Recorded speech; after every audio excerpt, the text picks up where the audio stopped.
ओम शांति।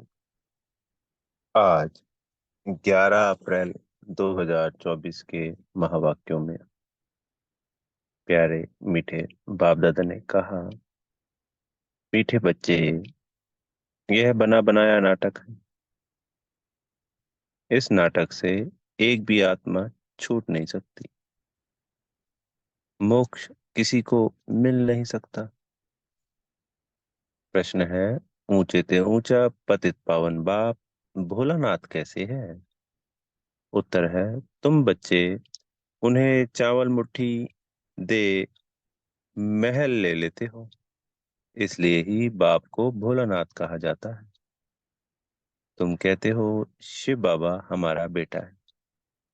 वह बेटा ऐसा है जो कभी कुछ नहीं लेता, सदा ही देता है। भक्ति में कहते हैं जो जैसा कर्म करता है वैसा फल पाता है, परंतु भक्ति में तो अल्पकाल का फल मिलता है। ज्ञान में समझ से करते इसलिए सदा काल का मिलता है। ओम शांति। रूहानी बच्चों से रूहानी बाप रूह रियान कर रहे हैं। वह ऐसे कहेंगे, रूहानी बाप बच्चों को राजयोग सिखला रहे हैं। तुम आए हो बेहद के बाप से राजयोग सीखने, इसलिए बुद्धि चली जानी चाहिए बाप की तरफ। यह है परमात्म ज्ञान आत्माओं के प्रति। भगवानुवाच सालिग्रामों प्रति। आत्माओं को ही सुनना है, इसलिए आत्माभिमानी बनना है। आगे तुम देह अभिमानी थे। इस पुरुषोत्तम संगम युग पे ही बाप आकर तुम बच्चों को आत्म अभिमानी बनाते हैं।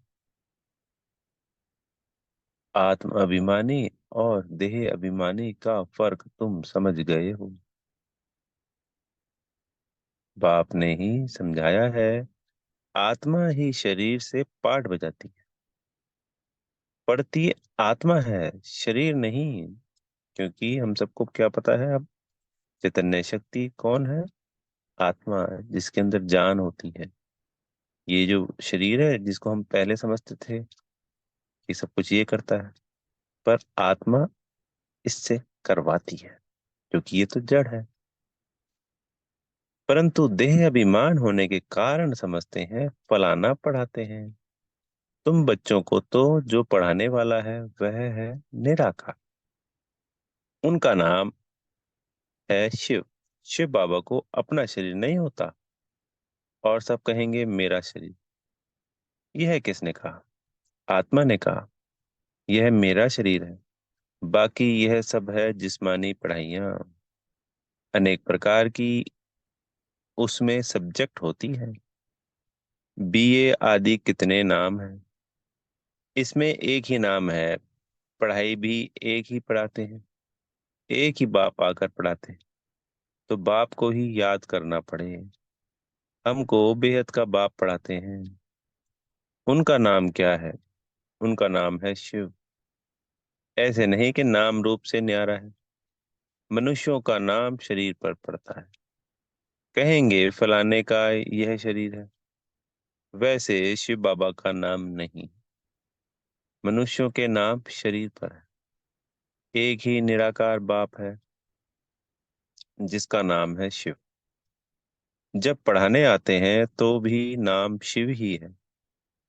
यह शरीर तो उनका नहीं, क्योंकि वो तो ब्रह्म बाबा के तन में आते हैं ना, तो वो शरीर किसका है? वो तो ब्रह्म बाबा का है। भगवान एक ही होता है, 10-12 नहीं।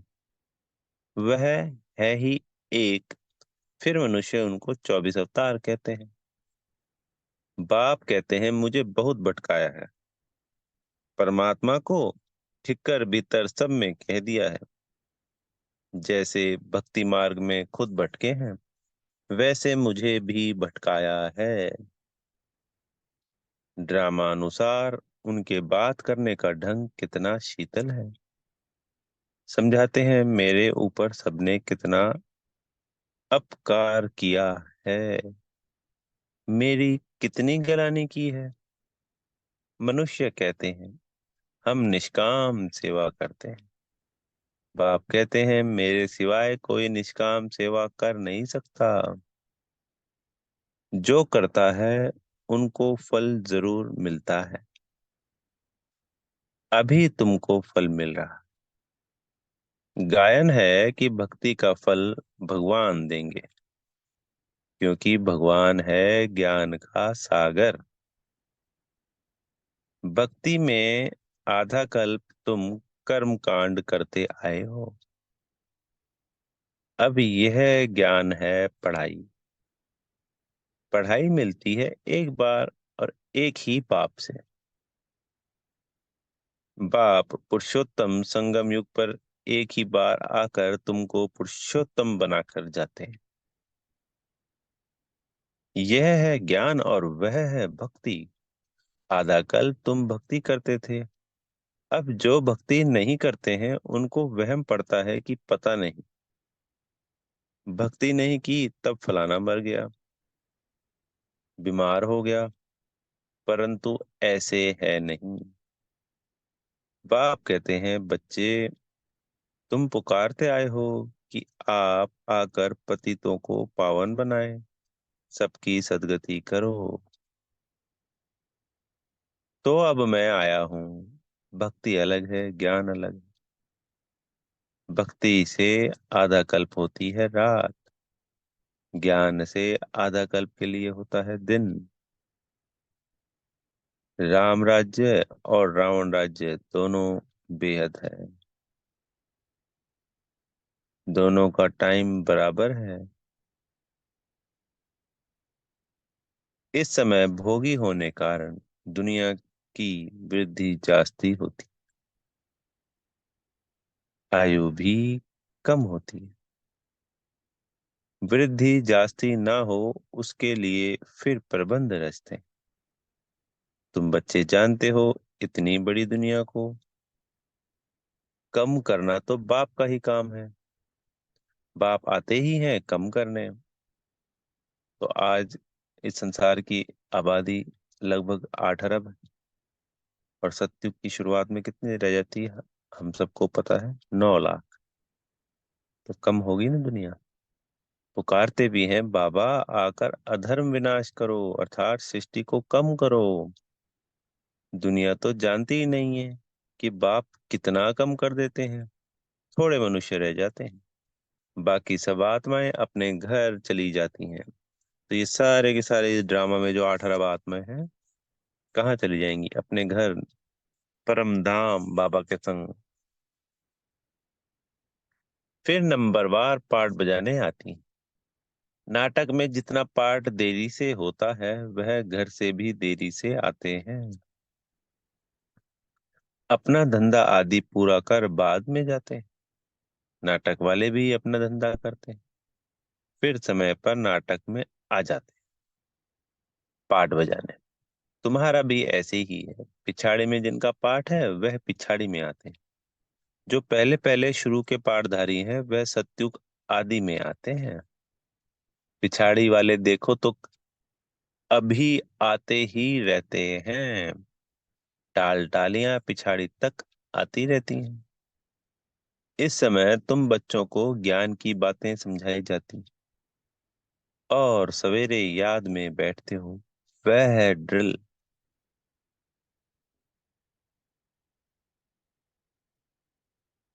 आत्मा को अपने बाप को याद करना है। योग अक्षर छोड़ दो, इसमें मूझते हैं। कहते हैं हमारा योग नहीं लगता। बाप कहते हैं, अरे बाप को तुम याद नहीं कर सकते हो, क्या ये अच्छी बात है? याद नहीं करेंगे तो पावन कैसे बनेंगे? बाप है ही पतित पावन। बाप आकर ड्रामा के आदि मध्य अंत का राज समझाते हैं। यह वैरायटी धर्म और वैरायटी मनुष्यों का वृक्ष है।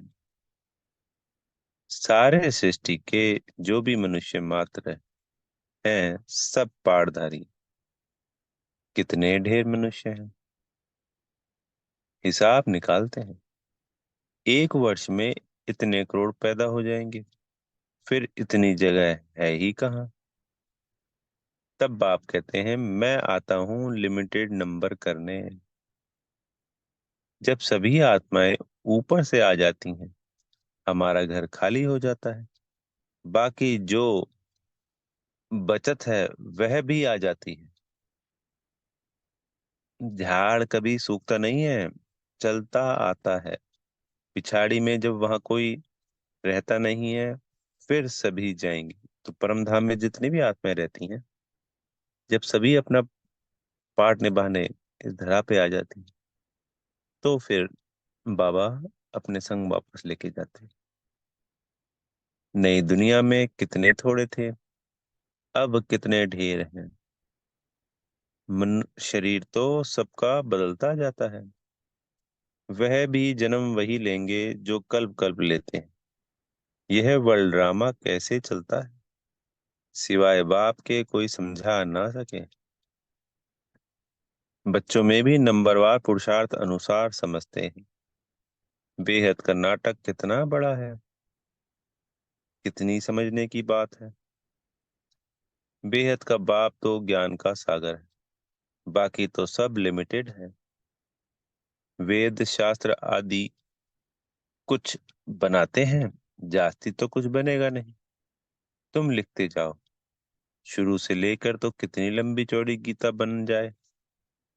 सब छपता जाए तो मकान से भी बड़ी गीता बन जाए। जो बाबा हमको ज्ञान दे रहे हैं, तो रोज की मुरली है, अगर ये सारी की सारी इकट्ठी कर दी जाए, तो ये तो मतलब इससे बड़ा तो कुछ है ही नहीं। इसलिए बढ़ाई दी है कि सागर को शाही बना दो,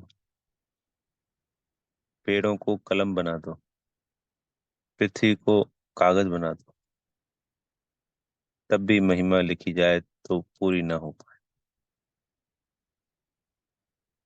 फिर यह भी कह देते हैं कि चिड़ियाओं ने सागर को हप किया। तुम चिड़ियाएं हो, सारे ज्ञान सागर को हप कर रही हो। तुम अभी ब्राह्मण बने हो, तुमको अब ज्ञान मिला है। ज्ञान से तुम सब कुछ जान गए हो। कल्प कल्प तुम यहाँ पढ़ाई पढ़ते हो,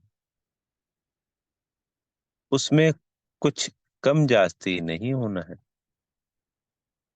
जितना जो पुरुषार्थ करते हैं, उनकी उतनी प्रारब्ध बनती है। हर एक समझ सकते हैं हम कितना पुरुषार्थ कर कितना पद पाने के लायक बन रहे हैं। स्कूल में भी नंबरवार इम्तिहान पास करते हैं। सूर्यवंशी चंद्रवंशी दोनों बनते हैं।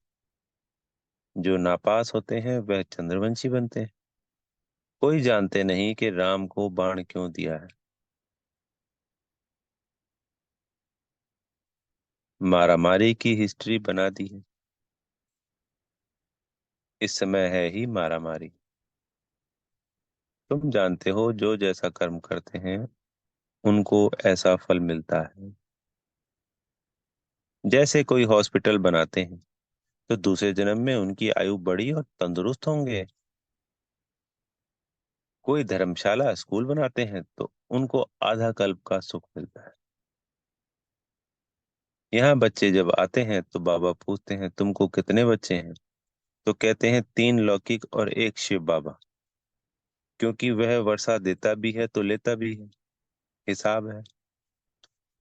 उनको लेने का कुछ है नहीं, वह तो दाता है। चावल मुट्ठी देकर तुम महल ले लेते हो, इसलिए भोलानाथ पतित पावन ज्ञान सागर है। अब आप कहते हैं, ये भक्ति के जो शास्त्र हैं उनका सार समझाता हूँ। भक्ति का फल होता है आधा कल्प का। सन्यासी कहते हैं, यह सुख काग विष्ठा के समान है। इसलिए घर बार छोड़ जंगल में चले जाते हैं। कहते हैं, हमको स्वर्ग के सुख नहीं चाहिए, जो फिर नरक में आना पड़े। हमको मोक्ष चाहिए। परंतु यह याद रखो कि यह बेहद का नाटक है। इस नाटक से एक भी आत्मा छूट नहीं सकती है, बना बनाया है। तब गाते हैं, बनी बनाई बन रही। और नहीं बननी नहीं, परंतु भक्ति मार्ग में चिंता करनी पड़ती। जो कुछ पास किया वह फिर होगा। 84 का चक्र तुम लगाते हो, यह कभी बंद नहीं होता है, बना बनाया है। इसमें तुम अपने पुरुषार्थ को उड़ा कैसे सकते हो? तुम्हारे कहने से तुम निकल नहीं सकते हो। मोक्ष को पाना, ज्योति जो समाना, ब्रह्म में लीन होना, यह एक ही है। अनेक मतें हैं, अनेक धर्म है। फिर कह देते हैं तुम्हारी गत मत तुम ही जानो।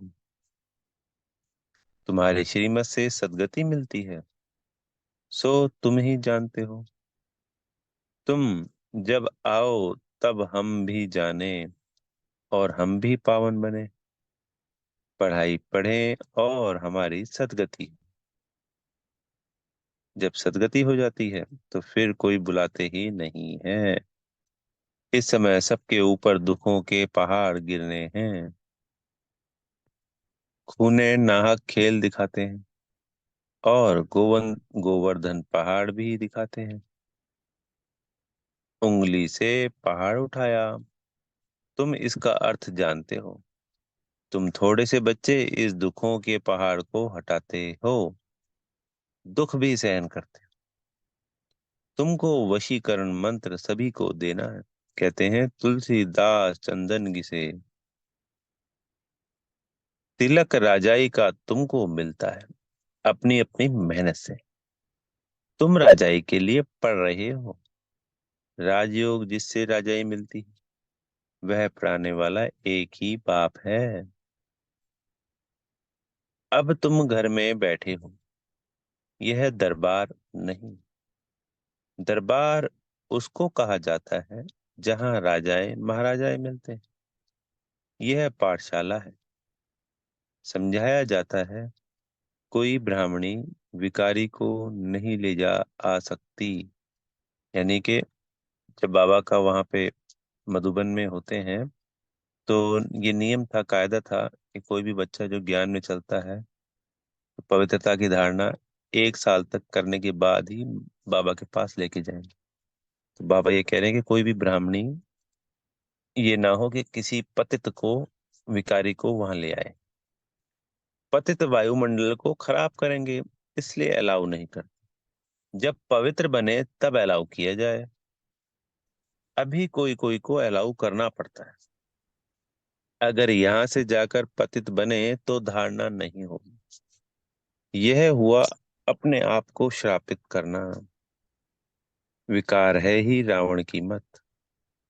राम की मत छोड़ रावण की मत से विकारी बन पत्थर बन पड़ते हैं। ऐसी गरुड़ पुराण में बहुत रोचक बातें लिख दी हैं। बाप कहते हैं मनुष्य मनुष्य ही बनता है, जानवर आदि नहीं बनता। पढ़ाई में कोई अंधश्रद्धा की बात नहीं होती। तुम्हारी यह पढ़ाई है। स्टूडेंट पढ़कर पास होकर कमाते हैं। अच्छा, मीठे मीठे सिकी लदे बच्चों प्रति माता पिता बाप दादा का याद प्यार और गुड मॉर्निंग। रूहानी बाप की रूहानी बच्चों को नमस्ते। हम रूहानी बच्चों की प्यारे मीठे रूहानी बाप दादाजी को याद प्यार गुड मॉर्निंग और नमस्ते। धारणा के लिए मुख्य सार है। पहला पॉइंट, वशीकरण मंत्र सबको देना है। पढ़ाई की मेहनत से राजाई का तिलक लेना है। इन दुखों के पहाड़ को हटाने में अपनी उंगली देनी। जैसे दिखाया ना कि वो गोवर्धन पर्वत उठाया श्री कृष्ण ने, और सबने अपनी अपनी उंगली लगाई जितने भी थे।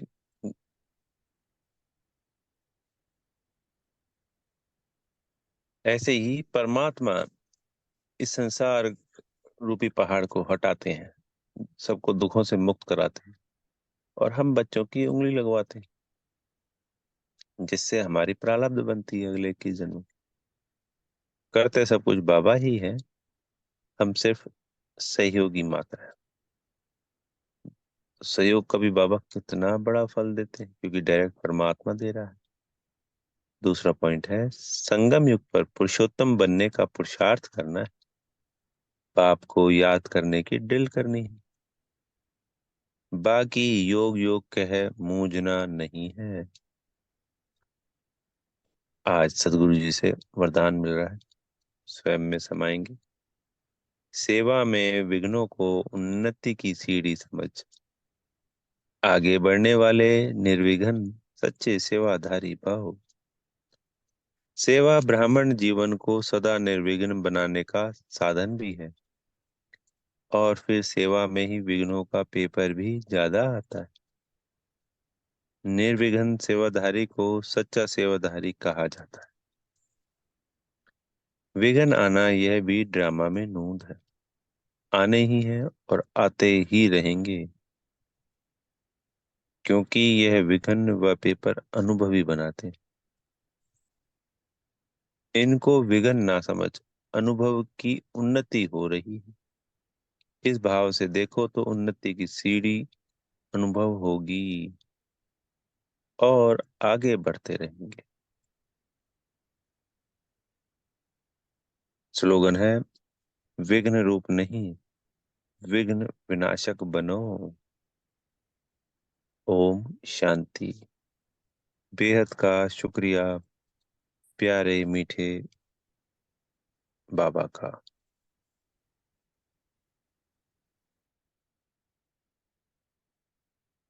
ओम शांति।